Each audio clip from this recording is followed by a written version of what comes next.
Welcome to Issues and Answers with Diane Kinderwater. Issues and Answers is presented as a public service to inform, educate, and better the lives of New Mexicans. And now, Issues and Answers with your host, Diane Kinderwater. Welcome to the program. I'm Diane Kinderwater. 175 years? 175 years we've had a Mexican consulate here in New Mexico. Did you know that? I didn't know that. The consulate provides many services to Mexican nationals living here in Albuquerque and in New Mexico and parts of Texas. I think also other parts of the country are represented by the consulate here in Albuquerque. But also non-Mexicans receive services as well. So it's been here 175 years. It's time on Issues and Answers to introduce you to the current consulate and tell you about all the services that are affecting our neighbors from Mexico who are living here and affecting us, because there's some benefits that you and I can get as well. So please stay with us as we meet Consul Patricia Pinzon. She is from Mexico City, and now she's the head consul here in Albuquerque, and she just came from San Diego, where she worked in the consulate there. But we're so proud that we have a consulate right here in Albuquerque. I'm going to introduce you to it in this program. Stay with us. Welcome back to the program. Mucho gusto, Patricia. Mucho gusto, Diane. Thank you so much for being a part of the program. And as you well know, Spanish and English are our two official languages here in New Mexico. That's correct. That's awesome that you officially recognize Spanish, our home language, because half of the population in this state, beautiful state of New Mexico, is Hispanic origin. So what a privilege that you recognize Spanish as one of your two official languages. And we're neighbors. You gave me this beautiful pin, which you have on, and I'm going to put on, because New Mexico and Mexico, I mean, how much closer could we get than sharing a border? That's and sharing correct. Family and sharing friends and sharing food. That's probably the most important thing, Yes, that's sharing correct. the food. That's correct. It is so important. We have it here in our heart because we are the same. Mexico, New Mexico, whatever affects one, whatever happens in one affects the others, and vice versa. Patricia, we've had a Mexican consulate office, department, representation, 175 years in New Mexico. That is correct. And one of the only official consulates in our country, in our city, is from just Mexico. We don't have other countries represented as strongly as we do Mexico. Yes, that is correct. Mexico has the largest consular network one country has within another. That is 53 offices, official representation of Mexico in the U.S. And the one in New Mexico is here in Albuquerque, is the one officially accredited, and we are so proud to say it and so proud to provide attention from Albuquerque to 24 counties in New Mexico, 38 counties in Northwest Texas. That is the jurisdiction we cover, where we provide services to our community here. Fantastic. As a consulate, you're the consul, which is the head official. You are a government official from Mexico here in New Mexico, representing your country, but here protecting your countrymen as well. That is correct. So let's say the legal instrument that provides us or makes official our presence, it's an international convention called the Vienna Convention on Consular Relations. And that instrument mandates that official posts, such as the consulates, should provide assistance to their nationals, among many other things. We are the point of contact also for non-nationals who want to do business in Mexico, but I would say our main mandate is to provide protection and assistance to the Mexican community within our jurisdiction. And here in the United States, you said how many Mexican consulates do we have? 53. 53. That is the largest. I mean, there are many governments that have maybe more consulates and embassies, but there's no country in the world that has so many consulates in the same country.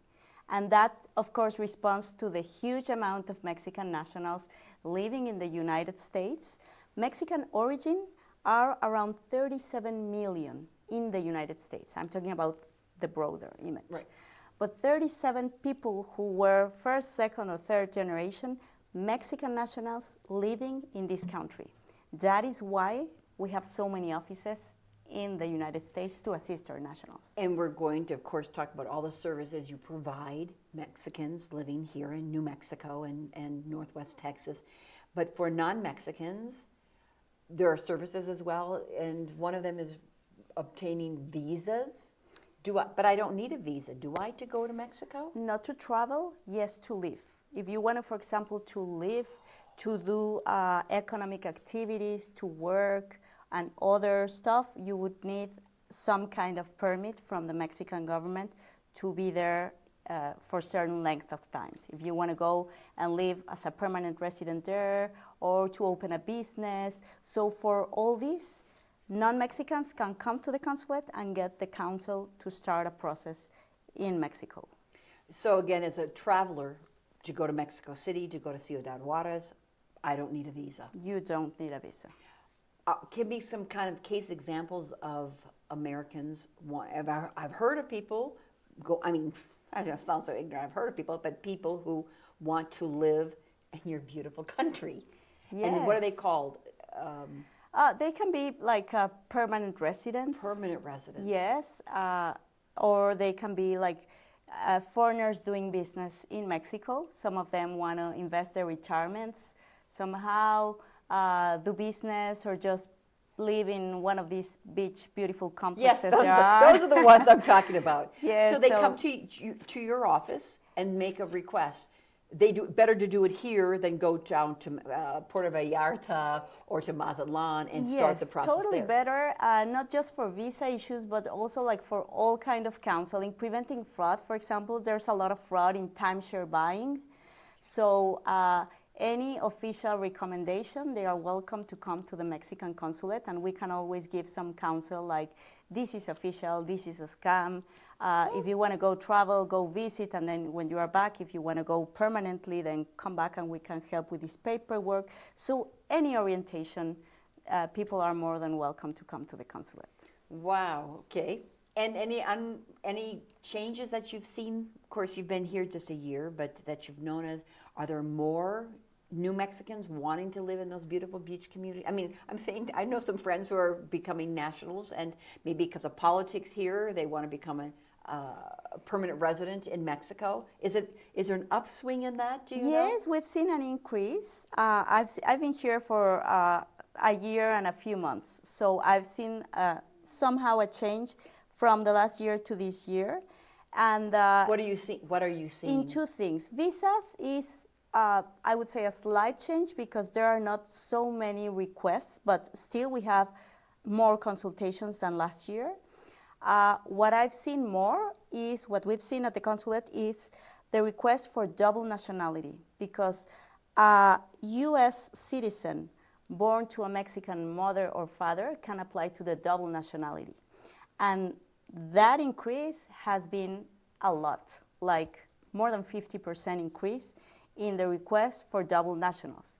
And that makes sense. If you are a U.S. citizen here, born to a Mexican parent, and you are thinking that at some point you could go live in Mexico, then you do not need a visa. You just need to make your double nationality, and you can live there, you can buy property, you can study there, you have anything a Mexican national could do in Mexico, you would benefit from that. So if you have the double nationality. The double nationality. So it's one of the main things we recommend to all people that can have the benefit, because, you know, since 1997, the law changed in Mexico. Before that year, you could not have more than one. After that, more than one nationality. You had to choose American or Mexican. Yeah. You had to choose, okay. And after 1997, the law changed, allowing you to have any nationalities you may want to. So it doesn't take out the benefits from you, and it does give you a lot, because then you have a voice in Mexico and you have a voice in the US. So the open invitation to all people is always to get that Mexican nationality for you, for your kids, in the case of our nationals who are here, and at some point they are going to go back in Mexico. Don't leave it to that point. Just as soon as your kids are born, come to the Mexican consulate, make them Mexican nationals, and then that is important because if at some point they decide to go back, they do not have these delays in education, in health, because it's different if you are a Mexican than if you are not. You can do everything right away without delay. Do both of the parents need to be Mexican nationals, or one? You just need one Mexican parent that provides nationality. Double national, yes. Double nationality. Where do they pay their taxes, and where do they vote? Yeah, where are they paying their taxes? If you are a double national, then you have duties, you have obligations, and you also have rights. But I would say you got the obligations and the rights. It's wonderful to have rights in both countries, you know. So and obligations. Yeah, also you have obligations. Thank you for sharing what non-nationals services they receive from the consulate, but you have great many services for Mexican nationals living here in Albuquerque and Texas. That is correct. We have, like in any consulate in the world, our main duty is to provide documentation, like identity documents. So any Mexican here can come to the Mexican consulate and get an official document like a passport, like a voting card, like what we call the matrícula consular, the consular card. It's kind of a passport, but it's cheaper. It's still official, but most people take that to open a bank account or for, you know, to have the consular card. It's easier than having the passport carrying with you. So consular card, voting card. You can access also all our vital records databases from all Mexico. So if I came long time ago, before what happened is that you came with one birth certificate, and for getting another you had to go to Mexico and stuff. Now we have all those databases digitalized, and you can access those in the consulate by a birth certificate, not only a birth, but a marriage certificate. You can access a death certificate from a family member, and all that in the documentation area. You can also do a power of attorney. If I, for example, have a property in Mexico, I need to sell that property, but I cannot travel to Mexico, I can do that, what we call the poder notarial, notary power, and so that someone in my representation does that in Mexico. Buy property, sell property, do anything before a judge, you know, court documents, etc. So that is one very important. Besides all this section, and I'm just mentioning the most important because we have many, many services, but those are the documentation services. Another very important... Staying, Patricia, with the documentation services, have you seen or have you known, have they changed over the recent years? Something more popular, something more needed? Yes, for example, now that we see that, or at the beginning of this year, that there was this tendency that people could come back if they wanted to Mexico. There's one paperwork called Menaje de Casa. That's when you are going back to Mexico.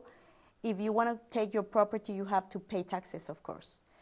If you do the Menaje de Casa, you do not pay taxes. So that is wonderful. Like a vehicle? What? Yeah, like if I lived in the US for 10 years and I want to take my property back, I can do that paperwork at the consulate. And then when I go back to Mexico, I'm not going to be charged at the border. So I can take all my property for free. And that is very important for Mexicans who had all their property here. I mean, they did a life here. So that was one of the issues that was simplified. Because of the changes in our U.S. policy, when I think the president was saying if people leave the country on their own, if they've come here illegally, he gave them an opportunity to return to Mexico and then come in illegal. Is that, those are the people that you saw wanting to bring their property? Any person. We do not make a distinction if you come with documents or without documents. Like any Mexican who wants to go back with their furniture, let's say, they have to pay taxes. If you do that menaje de casa at the consulate, you do not pay taxes. Also, another paperwork that was simplified was the double nationality. Before, we used to ask, like, for example, for witnesses. You had to take 2 witnesses for the signature that you are a Mexican national.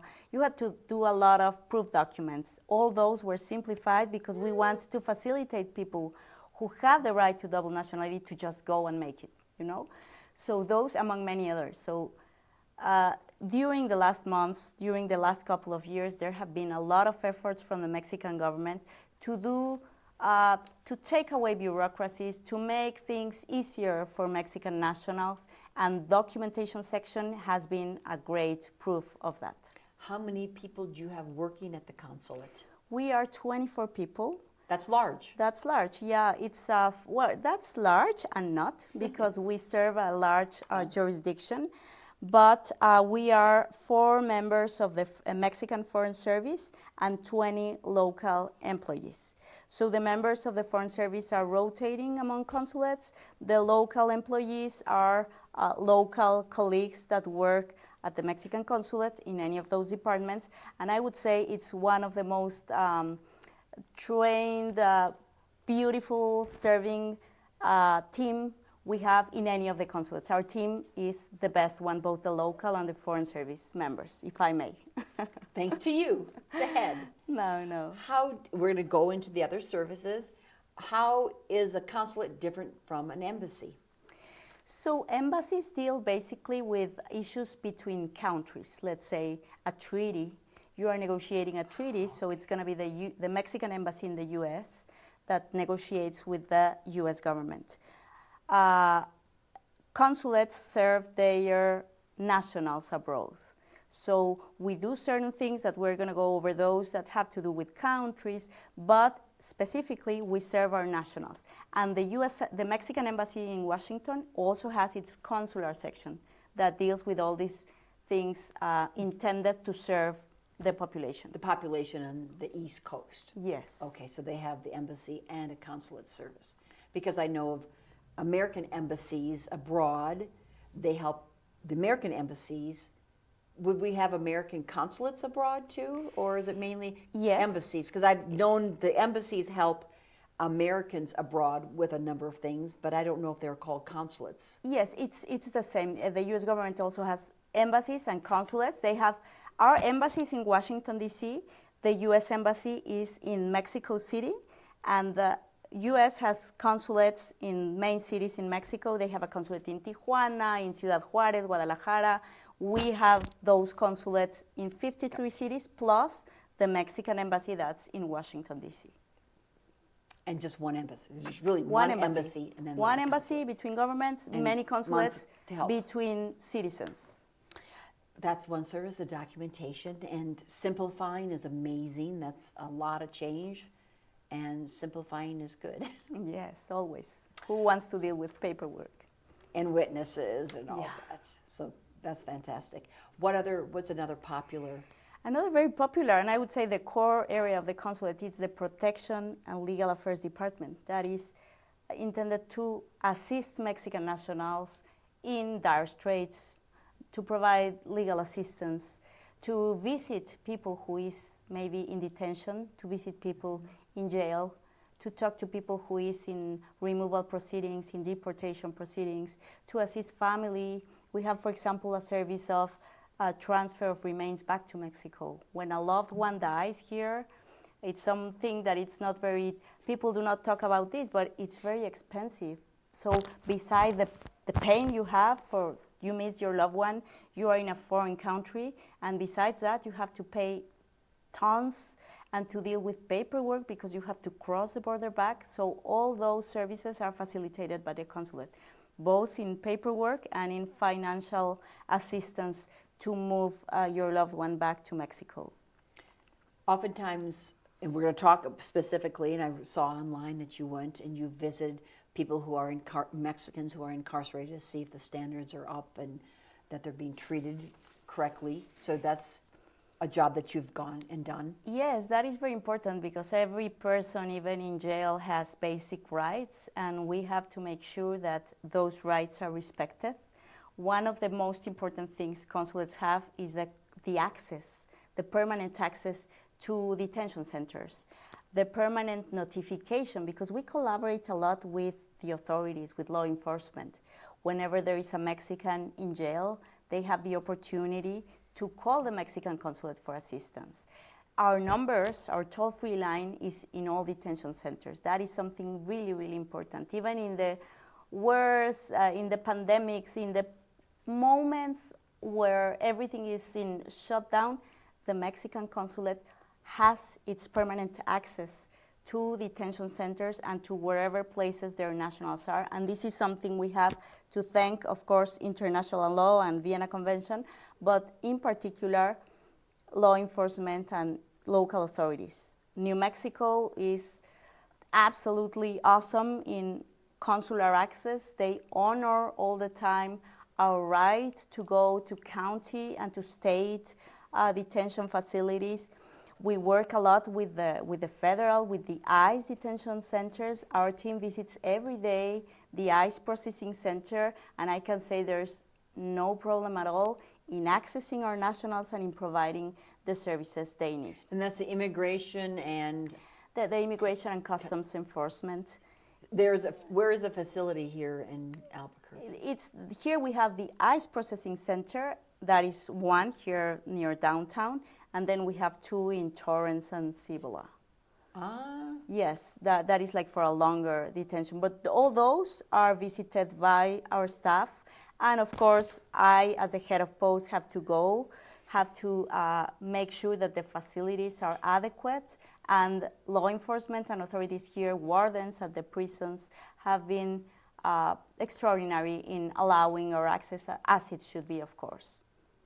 So if a Mexican national is incarcerated here in Albuquerque, would they not just call their lawyer, but they call first the consulate? Why? I mean, I'm saying if an individual is incarcerated, I would think they would call a lawyer, but they're able to call the consulate for legal help? Yes, they can call the consulate because we have access to lawyers, so we can provide legal counsel for free. We can make contact with family. We have also offices in all Mexico, so in case they want to locate a family, we can help with recovery of property. For example, they were detained, their property somewhere. If they have a complaint, like I'm asking for medical assistance at the jail and I'm not being listened, that is, for example, one common. We can reach out to the jail and say, so you're a representative of the Mexican national? Yes, of course. We represent them. We have that. That's why our permanent access and our permanent communication with authorities to let them know, okay, this national is in need of this or that service, and make sure that they get what they need to. But does the consulate provide legal services? Yes, we have many legal programs. One of those, it's called consultant attorneys. So we work with legal law firms accredited before the New Mexico bar. And they go through let's say a qualification process.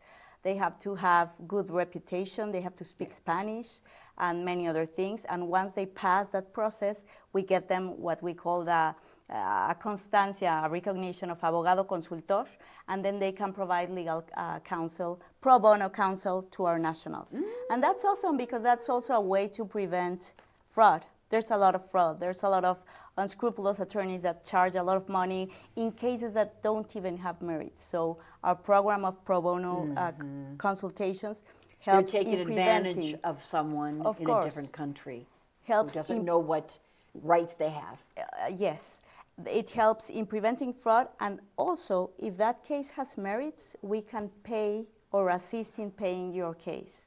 So not only pro bono consultation, but let's say the attorney say, okay, you have a case, you can apply for a visa, it's going to be $5,000, then they come to us and we can pay partially or totally those cases. And not only in immigration, we have that in labor, in civil, in criminal. So any legal assistance a Mexican national needs, they can come. And I would say it's one of the most popular services because everyone at some point of their life needs an attorney, right? Any counsel, any legal counsel. Again, just not the criminal procedures, but a business consultation that you're offering as well? Yes, I was fired like unjustified. I have an issue with my children because the state wants to take them away from me. You know, a family issue. Any of those, our attorneys can assist. Oh, you're busy. Yeah. You're busy, Patricia Pinzon. The consul here in Albuquerque, the Mexican consul representing Mexicans and providing services. We just touched upon the services. We're going to have you back to discuss more services, more popular services, Patricia Pinzon, and also the cultural aspects of your consulate. Honored to do that. Thank you so much to you and your great audience for having us here. Okay, thank you so much. Oh, woo, 175 years the Mexican consulate has been here in Albuquerque, again, serving New Mexico and parts of Texas. So we'll be back with Patricia Pinzon at another show as we discuss more about our relationship, our neighbors, because they are our neighbors. Thanks for watching. I'm Diane. We'll see you next time. Bye-bye. Issues and Answers with your host Diane Kinderwater is presented as a public service to inform, educate, and better the lives of New Mexicans. To comment on today's program, email us at info@kchftv.org or call us at 505-345-1991. Join us again for Issues and Answers with Diane Kinderwater.